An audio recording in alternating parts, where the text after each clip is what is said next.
అకాల వర్షాల కారణంగా పంట నష్టపోయిన రైతులను ప్రభుత్వం ఆదుకోవాలని డిమాండ్ చేస్తూ కామారెడ్డి జిల్లా అంతంపల్లి శివారు రోడ్డుపై రైతులు బైఠాయించి ధర్నా చేపట్టారు.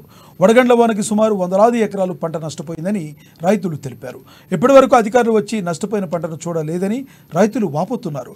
జిల్లా కలెక్టర్, వ్యవసాయ అధికారులు వచ్చి నష్టపోయిన పంటకు నష్టపరిహారాన్ని చెల్లించే వరకు ధర్నాన్ని విరమించేది లేదని అన్నదాతలు భీష్మించుకుని కూర్చున్నారు. రైతుల ధర్నాతో ఇరువైపులా సుమారు 4 కిలోమీటర్ల మేర ట్రాఫిక్ స్తంభించింది.